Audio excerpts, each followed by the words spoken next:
Alrighty, haven't done one of these in a while. Looking at pre-built gaming PCs, which sometimes there are decent deals. I honestly feel like building is a little bit better again because GPUs are actually in stock, but sometimes there's a couple hidden gems. Like a couple weeks ago, I wish I did a video on it. They had an Asus ROG gaming desktop with an i7 11700K, 16 gigabytes of RAM, and an RTX 3080 for $1,600. Like that is like an incredible steal for an RTX 3080 with an i7. But like it's $1,000 for an RX 580. That graphics card is almost, I wouldn't say obsolete, but you can no longer play AAA titles on high settings anymore with that. It came out in 2017. 2017, fantastic. Probably the best graphics card I ever had for the price.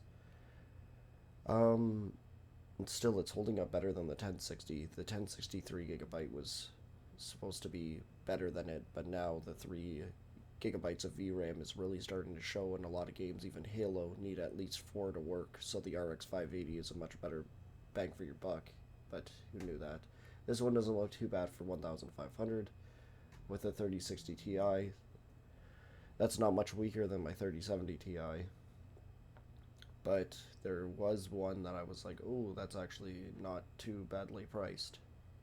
Yeah, this is the price that they were giving, but it was a 3080. But it's gone. This one right here. I think I've done a video on this one before, but honestly, for considering they're charging freaking $1,000 for outdated parts, 1,500 for a 3070, that ain't too bad. An i7, it's non-K, it is an open box. That looks like the only problem, but 1,500 for a 3070 is actually a pretty good deal. This be able to run everything.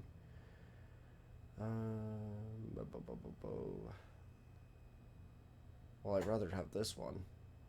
Rather have the Ryzen 7, 2 terabyte hard drive and 512 gigabyte. Yeah, if I was gonna pick, oh, it's not available to ship, but that's a better deal. Let's just try to find like an average price. I have 1,300, which would be one that people would probably aim for. See one of their popular ones. That's too much.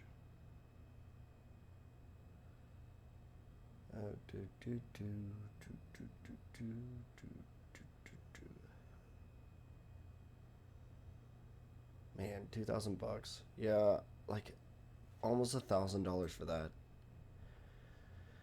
So the RX 580 is like a mid-end graphics card at the best. This RX 6600 XT is better than a 3060. It's under a 3060 Ti, but it performs very, very well. 8 gigabytes of VRAM. The Ryzen 5 5600G is a great processor. 500 gigabyte SSD. 8 gigabytes of RAM is the only downfall, but it wouldn't be very much to upgrade. Airflow on this would be totally fine. It also has a shroud to help hide wires. That cooler is not the best, if that's the Cooler Master, which by the looks of it is, but I don't think that actually works with a Ryzen, so I don't think you'd actually get that cooler. I'm pretty sure that's just a stock photo. Yeah, by the looks of it, that looks like an Intel board. They are very good at photoshopping out every possible thing you can do to identify it. Yeah, there's been a price drop, 26%. So yeah, that's kind of cool. So yeah, 1,300 bucks. I don't think it would ever be worth. I wouldn't worry about that savings, but that's actually not a bad price. If you are in the market for a decent PC, I would probably suggest this as, let's call the something like with like a 3080 or Ferrari. So let's call, why do they still have those up? Yeah, let's call this a Ferrari. Okay, like an i9 3080, that's Ferrari. This would be more like a Mustang GT. It will still be able to go on the same tracks as that other one. It won't have the same speeds. It won't have the same like top speed performance. It won't have the same times. But it would get the job done for a much cheaper price.